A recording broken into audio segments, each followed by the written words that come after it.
Bueno, Dios los bendiga, hermanos. Amén. O sea, démosle un buen aplauso a los hermanos.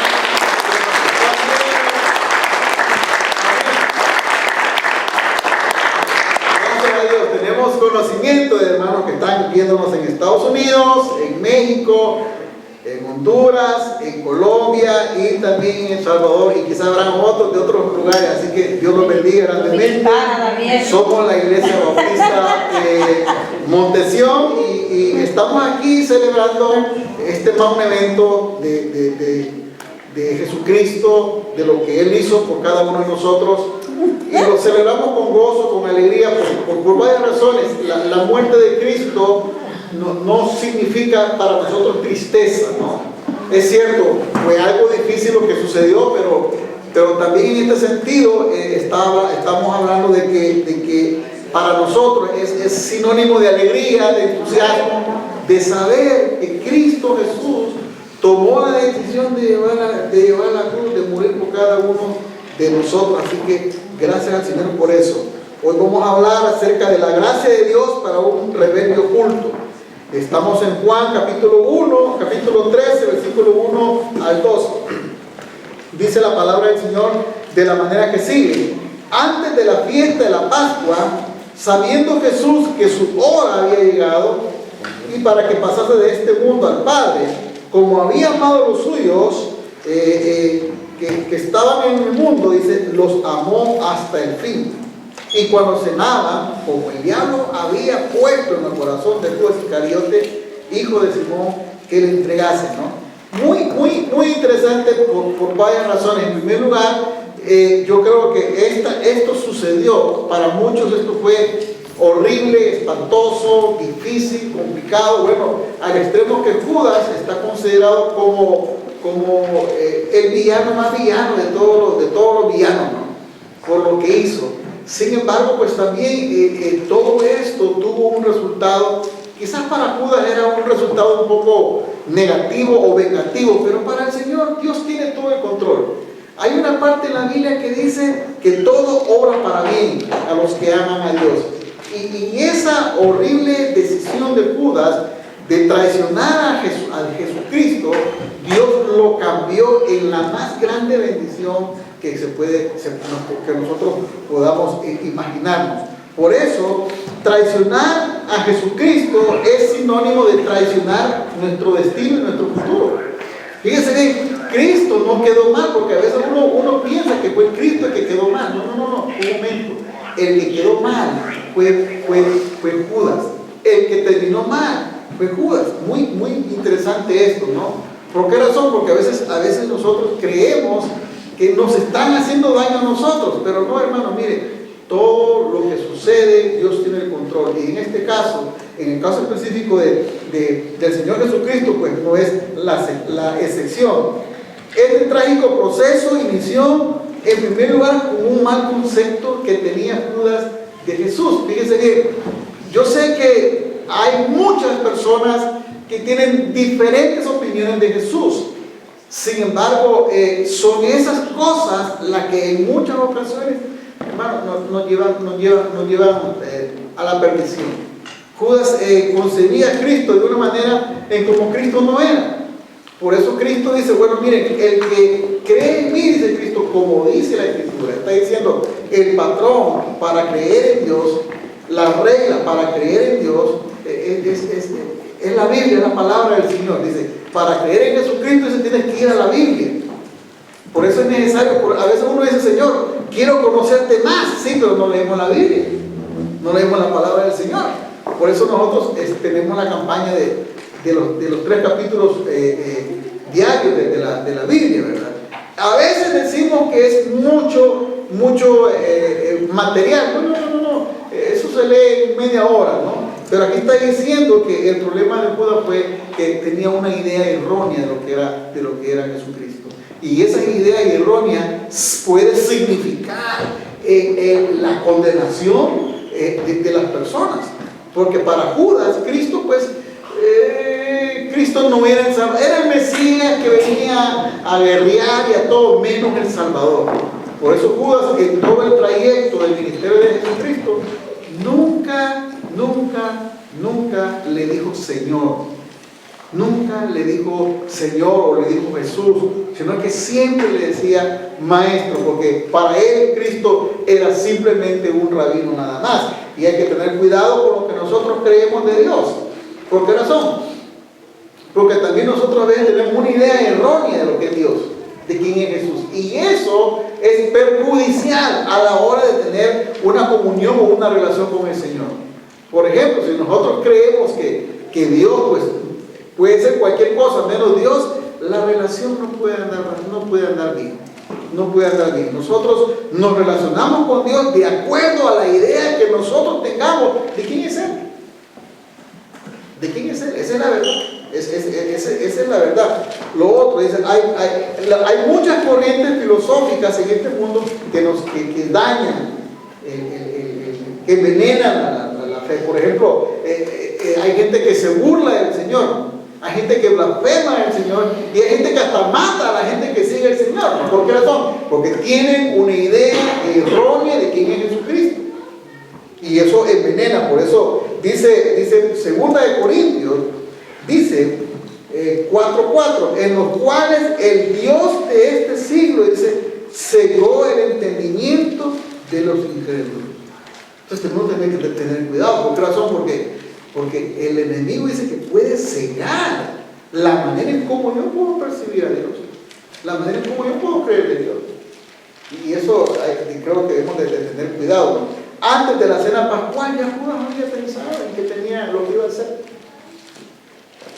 Es decir, a veces uno piensa que Cristo no hace nada porque ignora o porque no puede hacer algo. No, hermano, mire, Dios tiene su reloj, Dios tiene su hora, Dios tiene su día, Dios sabe cómo lleva las cosas, Dios sabe que lamentablemente ese era parte del proceso a seguir. Y desgraciadamente, pues, Judas fue la persona que tenía que hacer este tipo de cosas. Por eso, eso es lo que pasó. Dice que antes de la Pascua ya Judas había pensado en lo que iba a hacer. Ya él ya tenía en el corazón lo que iba a hacer, ¿no? Por eso es interesante saber cómo está nuestro corazón. ¿Por qué razón? Porque Judas ya había pensado en qué es lo que iba a hacer. Eso es lo que dice Mateo 26, 14, 16. Entonces uno de los 12, que se llamaba Judas Iscariote, fue a los principales sacerdotes y les dijo, ¿qué me queréis dar? Y yo os lo entregaré. Y ellos le asignaron 30 piezas de plata. Desde entonces buscaba oportunidad de entregarle. Les digo, ok, ¿qué es lo que me quieren dar? ¿Por cuánto vendo a Jesucristo? Y eso es triste, ponerle, fíjense, no hay cosa más detestable y odiosa que ponerle precio a una persona. ¿Me explico?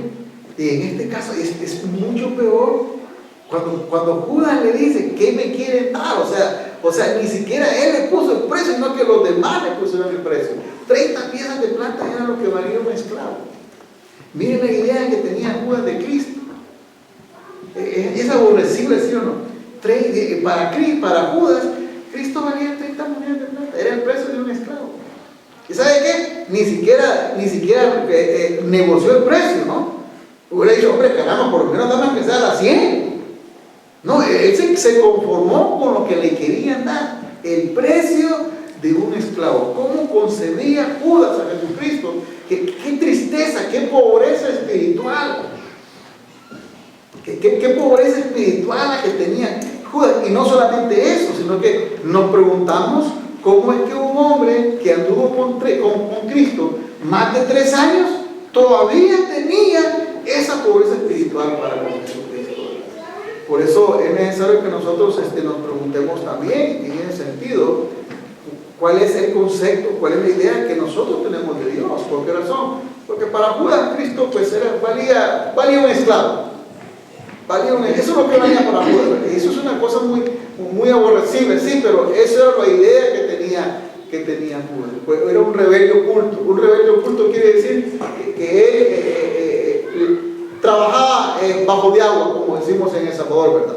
O como dicen en inglés, undercover, ¿no? Encubierto, ¿no? O sea, él movía sus cosas encubierto, como que nadie sabía de lo que estaba sucediendo. Y es cierto, nadie lo sabía, solamente Dios sabía qué era lo que había en el corazón de este hombre. El profeta Jeremías, en el libro de Lamentaciones nos llama a la reflexión a nosotros y nos dice: escudriñemos nuestros caminos y volvámonos a Jehová. Está diciendo: ¿sabes qué? Hazte un examen de conciencia, pasa todos los videos de tu vida y dice, y vuélvete a Dios. Ya el Señor Jesucristo en el libro en Apocalipsis, en la carta a Éfeso, está diciendo: reconoce de dónde has caído, dice, y haz las primeras obras. Nos llama a un arrepentimiento, tanto en el Antiguo como en el Nuevo Testamento. ¿Por qué razón? Porque el corazón de cada uno de nosotros es un campo de batalla. Es un campo de batalla. Es un campo de lucha, es un campo de guerra. Ahí se toman las decisiones, ahí hay sentimientos buenos y malos, ahí está el rencor, ahí está la envidia, ahí está todo aquello que nos impide que nosotros podamos tener una relación con Dios. Tanto Jeremías nos llama a un autoexamen, como Jesucristo en la carta a la iglesia de los Éfesos está diciendo: reconoce de dónde has caído, reconoce, y dice, y arrepiéntete, dice, y haz las primeras obras. Nos llama el Señor a un arrepentimiento. Qué bueno que Dios, sabiendo quiénes somos nosotros, no nos manda un rayo, ¿verdad? Qué bueno que Dios, sabiendo lo que somos, nos llama al autoexamen, nos llama a un arrepentimiento. Un arrepentimiento es un cambio de actitud. Si odiabas, tienes que amar. Si no querías, pues vas a querer. Si no servías, pues vas a servir. Si no adorabas, hoy vas a adorar. Es un cambio dramático de nuestra condición y cómo nos vamos a enfocar. Eso es lo que Dios nos está, esa es la exhortación, ¿no? Por eso dice, Satanás lo ayudó para que diera un paso más. Claro, cuando el enemigo vio que Judas no era convertido, porque ese es el otro problema. Porque Judas era un seguidor de Cristo nada más, era un aficionado, pero no era un convertido. Entonces, fíjese, se tornó en la persona vulnerable. Fíjese, habían 2 o 3 apóstoles en los que el demonio podía hacer algo. En Pedro, porque era cercano a Jesucristo; en Juan y Jacob, porque eran los más cercanos a Jesucristo, pero ellos eran convertidos. Entonces, lo que me hace diferente a mí cuando soy convertido es que no soy vulnerable. El enemigo puede venir, pero Dios me da la fortaleza para rechazarlo. Pero Judas no tenía la fortaleza, ni la sagacidad, ni el poder, ni la autoridad para rechazar la oferta que el enemigo le hacía. Y por eso el enemigo le habló a este hombre. Dice Juan 13:2: cuando cenaban, como el diablo ya había puesto en el corazón, miren qué duro es. El diablo ya había puesto en el corazón de Judas que le entregase. Es decir, el diablo, hermano, yo creo que el diablo le habló. Yo creo que el diablo le dijo: ¿sabes qué? Pues ha llegado la hora. Yo creo que Jesucristo no cumple con tus expectativas. ¿Sabes qué? Lo mejor es que te deshagas de él. Yo no sé, y usted sabe que a veces el enemigo también como que nos susurra a nosotros también al oído, ¿no? No vayas a la iglesia, hombre. Si no vale la pena. Mira el pastor que tenés. Hubieran traído un alemán o algo por el estilo, pero mira, un hispano está predicando. O sea, el enemigo comienza uno como que a minimizar a los hijos de Dios, sin darte cuenta que somos hijos de Dios. Sí, yo digo una cosa: ¿cómo Judas pudo asimilar semejante mensaje después de haber escuchado tanto a Jesucristo, después de haberlo visto hacer milagros, de todo tipo de milagros, hermano, de sanidades, de leprosos, de ciegos, de cojos, hermano, de muertos? Yo digo, ¿cómo él no pudo cambiar la idea, el patrón, el concepto que él tenía de Jesucristo con todas las pruebas que Cristo había dado? ¿Por qué lo hizo? Bueno, lo hizo porque él era simplemente caprichoso. Esto es lo que yo quiero: llueve, tiemble o relampaguee, y de aquí nadie me saca.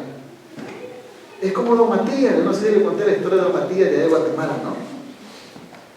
que nosotros fuimos a evangelizar. Era la primera vez que salíamos a evangelizar ahí con una organización que hoy se llamaba Global Mission. Fui. Y don Matías muy bien claro, mire, y ahora le hablábamos y predicábamos, y don Matías dijo, ¿sabe qué? Mire, yo estoy seguro de que me voy al infierno. Pero don Matías, usted no quiere cambiar. No, es que no quiero cambiar. Es que yo quiero ir al infierno, decía él. O sea, por más que le hablemos, por más que le prediquemos, por más que Dios haga milagros y todo, él determinó que no quiere nada con Dios. Lo mismo sucedió con este hombre, con Judas. Y lo que me da pena a mí es que tuvo la gran oportunidad de ver en carne propia todo aquello que Jesús hizo y dijo. Y aún así no pudo convertirse este hombre. El diablo le había puesto en el corazón que tenía que entregarlo. Oigamos el susurro del diablo, debes de entregarlo. Jesús no cumplió con tus expectativas. Este fue un dardo maligno que fue directamente al corazón de Judas. El enemigo siempre va a disparar dardos, hermano.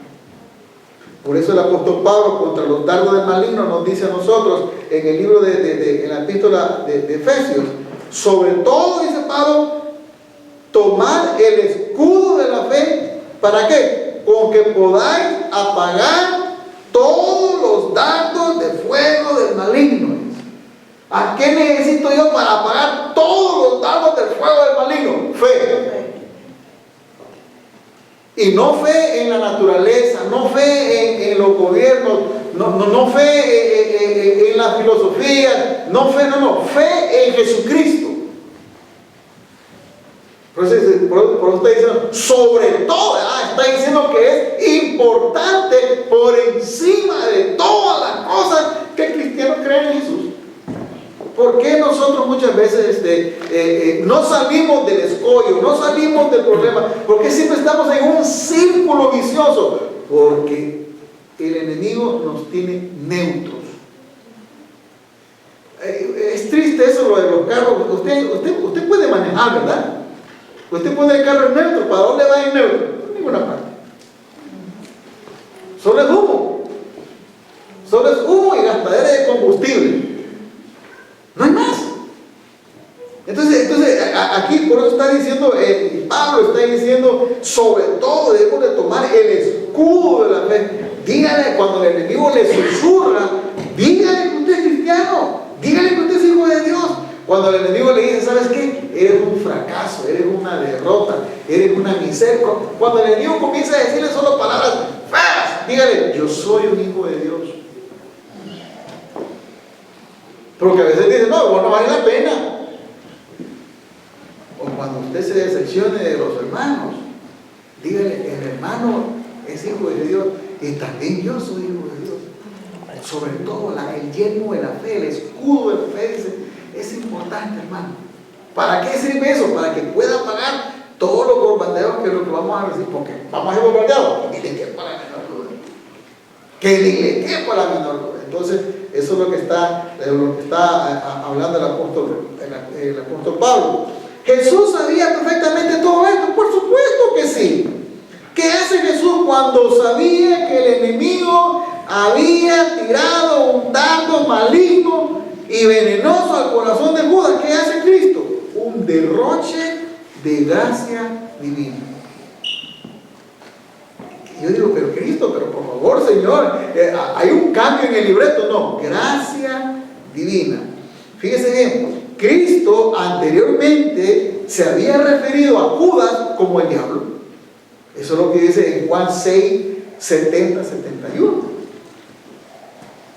Jesús le respondió, no os he escogido yo a vosotros los 12 y uno de vosotros es diablo. Y Juan explica, hablaba de Judas Iscariote, hijo de Simón, porque este era el que iba a entregar y era uno de los 12. Usted se da cuenta, Judas siempre se menciona de tres maneras: Judas Iscariote, Judas hijo de Simón, y siempre se menciona el que le había de entregar. Es decir, que Judas andaba eso metido entre ceja y ceja, que algún día tenía que entregar a Jesucristo. Miren qué cosa bien interesante, ¿no? ¿Lo sabía el Señor? Por supuesto que lo sabía. Por supuesto. ¿Qué hizo Cristo? Intentó por todos los medios posibles persuadir a Judas. Usted sabe que Dios nos persuade también a nosotros. Y a Judas también él intentó persuadir. Eso se llama gracia. ¿Qué es diablo? Diablo es el adversario, el que se opone, y Judas se estaba oponiendo a las cosas del Señor. Le llamó diablo a Judas, y después Juan dice que el diablo puso en el corazón de Judas, es decir, ya que le digan diablo, y después que el diablo le ponga en el corazón, entonces ya hay demasiada asociación con el enemigo. Mire, yo sé que muchas veces nosotros jugamos con eso, pero mire, yo creo que el cristiano no debe estar jugando con ese tipo de cosas, ¿no? A veces uno vea, yo no sé cuánto ustedes ven el horóscopo, o creen en las cartas, o creen en cuestiones así todas raras, hermano. Discúlpeme, pero uno no está llamado a jugar con el maligno.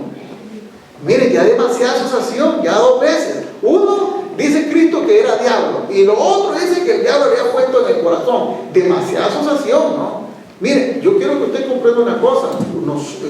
Nosotros debemos de entender cuando el enemigo nos quiere empujar a hacer lo malo, hermano. Debemos de entender. Debemos de pararse. ¿Por qué razón? Porque Judas tenía toda la autoridad para pararlo. ¿Por qué razón? Porque a pesar de que no era un convertido, tenía libre voluntad. Usted sabe que el diablo no nos puede obligar a nosotros. Él no nos puede obligar. Si decimos no, no es no. Pero Judas, aún a pesar de eso, no pudo él rechazar una situación como esta. Y a veces, bueno, yo les digo, a veces, por ejemplo, a veces yo estoy leyendo la Biblia y yo digo, ¿sabes qué? No vale la pena leer la Biblia. Y después digo, ¿qué pasó? No, es cierto, ¿qué pasa? Bueno, por lo menos a mí me pasa, ¿no? Y después digo, ¿y esto qué es, no? A veces él habla, a veces como que hay sugerencias o ideas. No lean la Biblia, no vale la pena. No vayan a la iglesia, no vale la pena. Esto fue lo que le pasó al pobre Judas. Por eso debemos de tener cuidado con una situación como esta, porque es muy difícil. Luego Jesús le llamó diablo a Judas, ¿no? Y Juan dice que el diablo puso en el corazón para entregar a Jesucristo. Y cuando Cristo le lavó los pies a los 12, dijo que uno de los 12, no todos están limpios. O sea, Dios le está hablando a Judas. Le está diciendo, no todos están limpios. Dice Juan 13, 10, 11. Jesús le dijo, el que está lavado no necesita sino lavarse los pies, pues está todo limpio. Y vosotros estáis limpios, aunque no todos. Y Juan dice, porque sabía que él iba a entregar. Por eso digo, no estás limpio todo. Le estaba diciendo a Judas, tú no estás limpio. Tú necesitas arrepentirte. Necesitas cambiar de idea. Necesitas cambiar de patrón. Mire, hermano, y déjenme decirle, la gracia, esa es la gracia de Dios.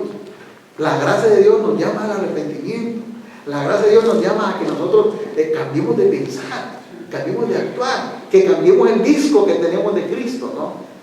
¿Por qué razón? Mire, es triste, pero a veces vemos cristianos negativos. No creo que salga de esto. No creo que Dios me bendiga. No creo que mi familia se convierta. No creo que mi hijo se convierta. No creo que mi marido se convierta. No creo que mi esposo se convierta. No creo, o sea, le damos más poder al enemigo que a Dios. Y Dios aquí estaba persuadiendo a Judas, no estás limpio. ¿Qué le está diciendo? Necesitas limpiarte. Tienes que cambiar de idea. Necesitas limpiarte. Y estaba enfrente de la persona, de la única persona que lo podía cambiar. De la única persona que lo podía cambiar. Después Jesucristo hace una corrección. Mire cómo Cristo le tira mensajes a Judas. Mire cómo Cristo le habla a Judas. Después, en el mismo aposento alto, Cristo dice, ustedes me llaman maestro y Señor. Y dicen bien porque lo soy. Pues si yo, el Señor y Maestro, he lavado vuestros pies, vosotros vosotros también debéis lavar los pies los unos a los otros. Jesús está diciendo, no soy solo un rabino, soy el Señor y el Maestro. ¿Qué le está diciendo a Judas? Porque Judas solamente le llamaba Maestro. Y le está diciendo, no, yo soy Señor y Maestro. Le está diciendo Judas, yo soy el Adonai. Yo soy del Antiguo Testamento. No soy simplemente un rabino más. O sea, le está, fíjense bien, miren la manera sutil, amorosa, como Dios quiere que este hombre proceda. Ahora, las oportunidades de Dios no siempre van a estar. Eso tenemos que reconocerlo. Es cierto, la Biblia dice que Dios es grande en misericordia. Esto es cierto. Pero hay un momento en que Dios dice, ¿sabes qué? Pues yo te di tiempo. Pues yo te di oportunidades. Yo hice todo lo que estaba en mi alcance para que tú cambiaras de idea, cambiaras de parecer. Pero como no quisiste, pues ese es el problema que se da con Judas. Que Judas no quiso. Después de esto, Cristo viene y ya. No entendió, entonces ahora Cristo entra y acelera el proceso. ¿Por qué razón? Mire, hermano, porque Cristo sabía que estaba Judas ahí. Y Cristo sabía lo que tenía en el corazón de él. En el mismo aposento alto, Cristo se conmueve en espíritu y dice, uno de ustedes me va a entregar. Por supuesto que todos se conmovieron, ¿no? Y nadie entendió que era Judas. Fíjese bien, ¿por qué Cristo no? Miren la gracia de Dios. Usted se acuerda de Pedro, ¿verdad? ¿Se acuerda de Pedro? Pues manténgalo en la mente. ¿Por qué Cristo le dijo, no dijo el nombre del traidor? ¿Por qué no dijo Judas? Judas, tú eres que más. ¿Por qué razón? Porque en ese momento lo hubieran picado los 12 apóstoles, especialmente Pedro. ¿Quién fue el que le voló la oreja a un hombre? ¿Aló? Entonces Pedro era así, más o menos medio cristiano, ¿no? Era un cristiano mero carnalón, ¿no? Porque tenía su machetillo ahí bien afilado, ¿no? Tenía su machete ahí afilado por las dos partes por si falla una, ¿no? Eso como pasa en El Salvador. En El Salvador, en el tiempo de la guerra, había tres tipos de personas que salían a la calle, tipo 8 de la noche: los soldados, los guerrilleros y los cristianos. Y entonces cuando el hombre del campo, El Salvador, salía así a hacer sus cosas, llevaba dos cosas, una linterna y un machete. Pero cuando se convertía, ¿verdad?, llevaba una linterna, un machete y una Biblia. Y ¿esto por qué lleva machete? Es porque el cristiano apenas comienza, ¿verdad? Pero después va a dejar el machete. Pedro, ahí no andaba. Ahí no andaba. Y mire, hermano, no era que le quería quitar la barba al soldado, ni tampoco le quería quitar el pelo al soldado, mucho menos la oreja. Quería decapitarlo. Miren lo impetuoso que era el apóstol Pedro. Y si Cristo, conociendo a todos los chicos que estaban ahí, dice, el Judas es traidor, le caen encima, ¿no? Le caen encima. Mire, hasta esa es la gracia de Dios, de proteger tanto a los 11 como a Judas. Y uno se pregunta, pero ¿cómo Dios puede hacer algo así con una persona que no lo tiene? Con una persona que lo más que desea es venderlo, lo va a vender, ya lo vendió por 30 pesos. ¿Qué son 30 pesos? No sirve ni para ir a comer anoche de Colombia. ¿Me entiendes? O sea, eso es repugnante. Pero aún así, la gracia de Dios, dándole oportunidades a este hombre. Desenlace: habiendo dicho Jesús esto, se conmovió en espíritu y declaró y dijo, de cierto os digo, que uno de vosotros me va a entregar. Aquí hay tres cosas. Número uno, según Satanás, todo iba saliendo de acuerdo al plan que él había ideado. ¿Cuál era el plan de Satanás? Matar a Jesucristo. Según Judas, todo iba de acuerdo a lo que él había pensado, ¿no? Deshacerse de Cristo. porque Cristo no satisface mis necesidades, porque Cristo no llena mis expectativas. Y seamos honestos, mucha gente busca eso, que Cristo llene mis expectativas, que llene lo que yo creo de la vida. Y la Biblia dice que es al revés, dice que nosotros tenemos que creer en Jesucristo, no Cristo creer en nosotros. Es yo el que tengo que seguir a Cristo. Como le decía a un hermano ahora, le decía, hermano, tú tienes que seguir a Cristo y hacer las cosas como Dios dice. Ya fallamos varias veces. ¿Cuántas veces fallaste? Tantas veces. Ahora te toca hacerlo como Dios lo dice. Como Dios lo dice. ¿Qué cosa, no? Pero según Jesucristo, todo lo que estaba sucediendo era solamente parte de un plan.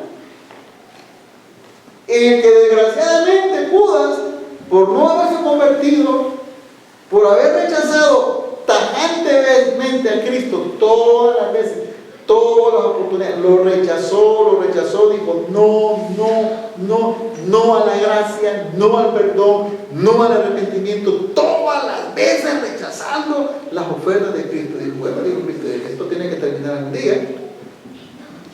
Por eso dijo, bueno, demos el siguiente paso, dijo Cristo, ¿verdad? Entonces, si no se dieron cuenta que tanto Judas como Satanás eran simplemente peones en el ajedrez del Señor. Dice Mateo 22:6, a la verdad el Hijo del Hombre va según está escrito de él. O sea, no lo tomaron a Cristo por sorpresa. El penúltimo gesto de amor. A mí me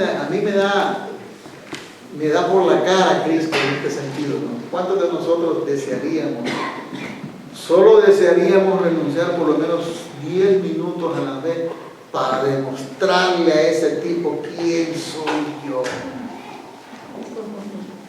Por eso hay gente que dice, dale gracias a Dios que soy cristiano, ¿viste? Si no, ya te hubiera dejado el machete cabal en la cara, así en la cabeza, ¿eh? Ya lo mató. Ya lo mató. Como quiera lo mató. Ya con el deseo lo mató. ¿Verdad?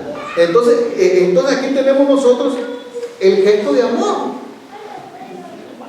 Entonces, recostado en el pecho, Juan le dijo a Jesús, ¿quién es? Respondiendo Jesús dijo, en quien yo diera el pan mojado, aquel es. Y mojando el pan lo dio a Judas Iscariote, hijo de Simón. Nadie entendió eso, nadie concebía que era Judas. Porque aunque Cristo dijo, al que yo le dé el pan, al que le dé el bocado, ese es. Nadie de los 11 creyeron que Judas tenía un corazón tan cochino. Nadie. Y por eso ellos no concibieron que fuera Judas. Y me encanta lo que yo digo, qué valor el de Cristo, ¿no? ¿Sí o no? No. Fíjense bien, pensémoslo bien, qué valor el de Cristo, ¿no? Sabiendo que ese tipo lo vendió por el precio de un esclavo. Sabiendo que esa persona había seguido con él, sabiendo que esa persona le habían dado la confianza de tener el dinero, que siempre se le asocia como uno de los 12. ¡Qué honor! ¡Qué privilegio más grande! Era uno de los 12. Y hizo eso, y Cristo le regresa el mal por bien. En aquel tiempo había unas cosas donde hacía la comida, y el anfitrión de las fiestas, de lo que quedaba ahí, no era de las sobras, porque nosotros llamamos sobra, no, para ellos no era sobra, lo que quedaba ahí era lo más sabroso. Entonces agarraba un pedazo de pan y preparaba un bocado especial, sabroso y nutritivo, y se lo daba en la boca como un gesto de confianza, de amor y de honor. Mire lo que yo digo, wow, pero Cristo, pero por favor, yo quizás yo hubiera tenido ahí que haber hecho, ¿no? Pero mire lo que Cristo nos enseña. ¿Qué dice Cristo? Aunque te menosprecien, aunque te tengan de menos. Eso es lo que está diciendo Cristo. Aunque te menosprecien, aunque te tengan de menos, aunque te hayan metido el puñal en la espalda, tienes que vencer esa actitud del demonio haciendo el bien. ¿Qué es lo que dijo el apóstol Pablo? No seas vencido por el mal, sino vénselo haciendo el bien. No seas vencido por el odio, dice Cristo. Vence al odio con gestos de puro amor. Pero el problema es que usted no conoce a la fulana de tal o el fulano de tal. No importa. Es difícil, sí, es difícil, pero Señor, ¿cómo yo le voy a dar de comer a la persona que me está haciendo la vida a cuadro? Me está haciendo mi existencia miserable. ¿Y cómo le hizo la vida a Judas a Jesucristo? ¿Se la hizo miserable? No. Judas se hizo miserable en la vida. Eso tenemos que tenerlo en mente nosotros. Judas fue el que se hizo miserable él solo. A mí me encanta el gesto que hace Jesucristo aquí, ¿no? Jesús mostró un gesto de amor a Judas, aún sabiendo que en cuestión de pocas horas lo iba a entregar. Se cree que mientras Cristo le ponía el bocado a Judas, él en su corazón estaba rechazando ese gran gesto de amor, de confianza y de cercanía que Cristo le estaba dando. Siempre lo rechazó. ¿Qué cosa, no? Esta actitud del corazón de Judas lo hizo vulnerable. Una presa fácil de cazar. Y en efecto, Satanás dio su último paso. Aquí viene el asalto. Este es un asalto a mano armada. Juan 13:27. Y después del bocado, Satanás entró en él. ¿Cuándo entró en él? Cuando él había rechazado una vez y otra vez todos los gestos de amor de Jesucristo. Todo intento de persuadirlo a que cambiara y no lo quiso. Digo, Cristo, ya no se puede más. Miren, a veces nosotros decimos, este está endiablado. No. Solo hay 2 posesiones demoníacas, 2 posesiones de Satanás, 3. Una en la serpiente, con Eva. 2, con Judas Iscariote. Posesión que el demonio, el mero Satanás entró en él. Y 3, el anticristo. O sea, él no se va a meter en muchachos mocosos, no, él va a buscar gente importante. Lo hizo con Eva, lo hizo con Judas y lo va a hacer con el anticristo. Miren qué cosa, hermano. Miren a lo que llegamos cuando nosotros rechazamos una vez y otra vez la gracia salvadora del Señor. Qué triste esto, ¿no? Qué cuadro más patético. ¿Por qué razón? Porque no debió haber sido de esa manera, ¿no? Esta actitud de Judas lo hizo vulnerable. Rechazó una vez y otra vez la gracia del Señor Jesucristo. Se lo dijo, y Cristo le dice, bueno, lo que has de hacer es lo pronto. ¿A quién se lo dijo? ¿Se lo dijo a Satanás o se lo dijo a Judas? Yo creo que a los 2. Hagamos. Lo que vas a hacer, déjelo ya. ¿Qué cosa, no? Por supuesto que esto no exime de responsabilidad a Judas. Jesús sabía que estaba en perfecta sintonía y en armonía con la voluntad de Dios y con la de su Padre. ¿Por qué razón? Porque eso venía, hermano. 1000 años.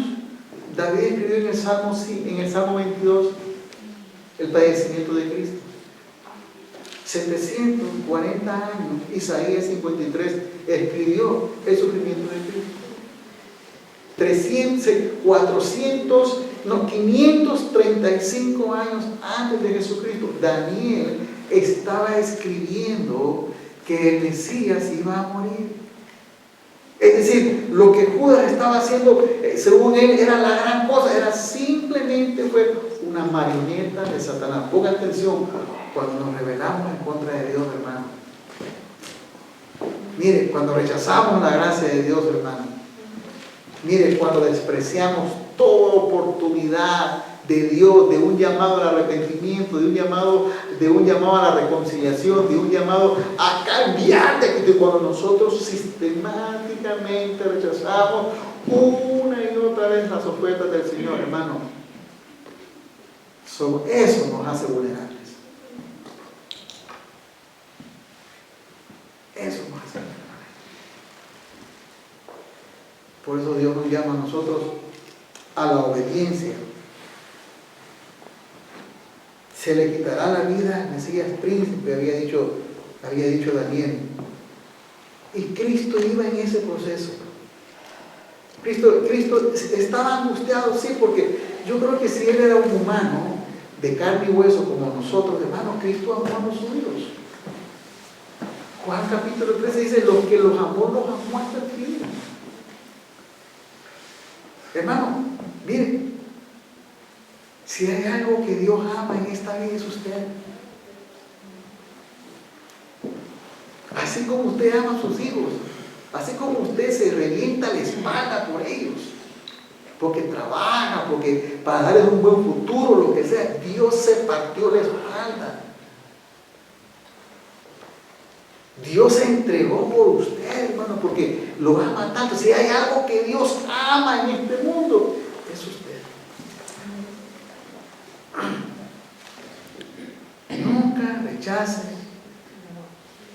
el llamado que Dios le hace al arrepentimiento. Nunca rechace el llamado que Dios le hace a usted a una reconciliación. ¿Por qué razón? Porque si usted endurece su corazón, se está haciendo vulnerable para que el enemigo Satanás le pegue una revolcada de la que quizás usted no ha sentido. Por eso nosotros tenemos que ir obedientes al Señor, buscándolo de todo corazón. Aún no hemos terminado con Judas. Mañana vamos a hablar de la última entrega de Judas. Vamos a dar las gracias. Padre, en el nombre de Cristo, queremos agradecerte por lo bueno que eres con nosotros, Señor. Reconocemos que estamos necesitados de tu gracia. Reconocemos que a veces somos rebeldes, Señor Dios, en tu llamado.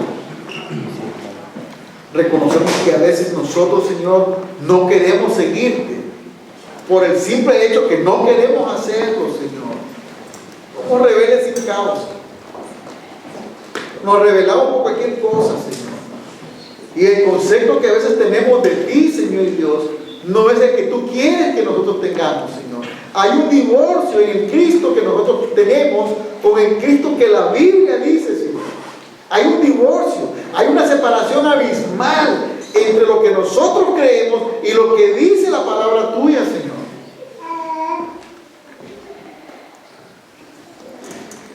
No queremos ser eso, Señor. No queremos ser cristianos nominales, Señor. No queremos tener el nombre de que vivimos, pero estamos muertos, estamos putrefactos, Señor. Queremos tener el nombre del que vive y vivir en el nombre del que vive, Señor. Arranca de nosotros toda cosa, Señor, que nos aleja de ti, Señor. Y te pido por mis hermanos y amigos que nos están viendo, que tú puedas bendecirlos y hablarles a su corazón. Yo hago un llamado a aquellos que nos están viendo.